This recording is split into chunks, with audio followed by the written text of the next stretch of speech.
కిందట పరలోకాలను భూలోకానికి వచ్చినటువంటి యేసయ్యను కూర్చున్నటువంటి భజన అని చెప్పి అనేకులు చెబుతూ ఉంటారు.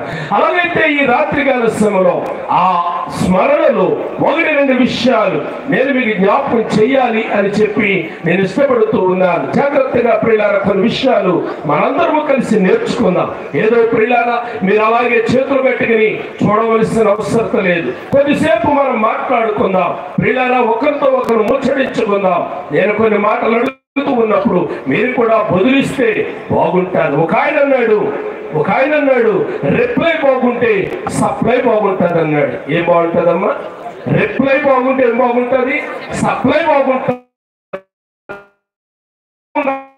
రిప్లై కూడా బాగుండాలి. దేవునికి మహిమ కలుగునుగా. రండి దేవుని యొక్క గ్రంథములో నుండి మత్తయి సువార్త 2వ అధ్యాయము 1-2 వచనాలు చదువుదాం. మత్తయి సువార్త 2వ అధ్యాయము 1-2 వచనాలు.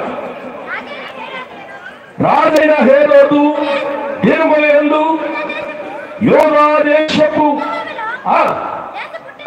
యేసు పుట్టిన పిమ్మట ఇదిగో తూర్పు దేశపు జ్ఞానులు యెరూషలేమునకు వచ్చి యూదుల రాజుగా తూర్పు దిక్కున మేము ఆయన నక్షత్రమును చూచి ఆయనను పూజింపవచ్చితమని చెప్పిరి. చాలు. 10-11 వచనాలు కూడా చదువుతారా? 2వ అధ్యాయంలోనే 10-11 వచనాలు.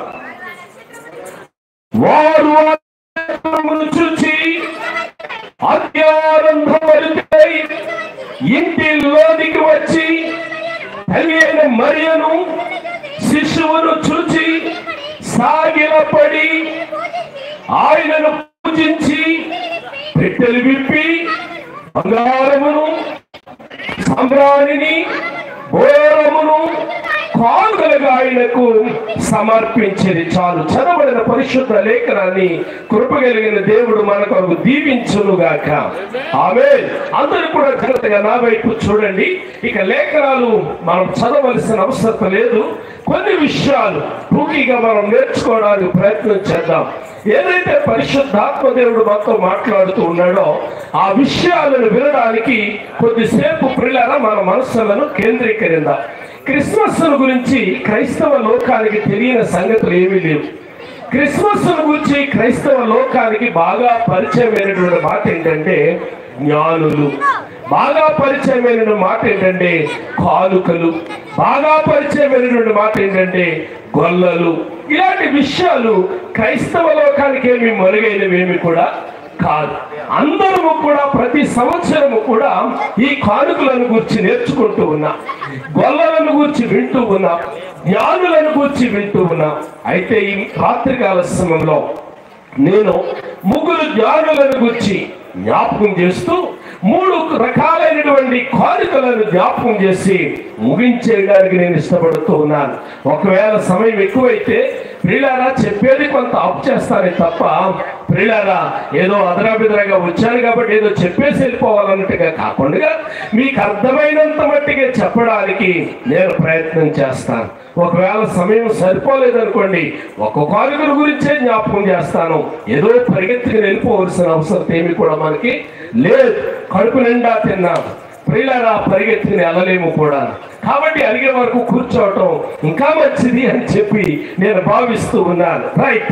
రండి దేవుని యొక్క గ్రంథములో నుండి జ్ఞానులు అనే మాట మనం చదువుతూ ఉన్నాం. ఏ జ్ఞానులు?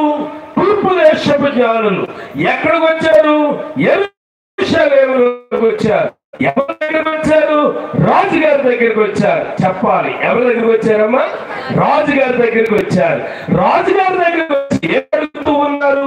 అయ్యా, మేము తూర్పు దేశం నుండి వచ్చాము, యూదులకు రాజుగా పుట్టిన వారిని గురించి మేము విన్నాము, ఆయనను ఆరాధన చేయడానికి వచ్చాము, ఆయన ఎక్కడున్నాడో తెలియచేయండి బాబు అని చెప్పి అడుగుతూ ఉన్నారు. వినండి, జ్ఞానులు ఎక్కడి నుంచి వచ్చారమ్మా?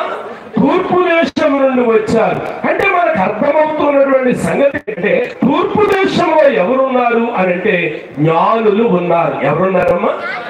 కొన్ని దేశాలలో ప్రియులారా కొన్ని ప్రత్యేకతలు ఉంటూ ఉంటాయి. Made in Japan, made in England అని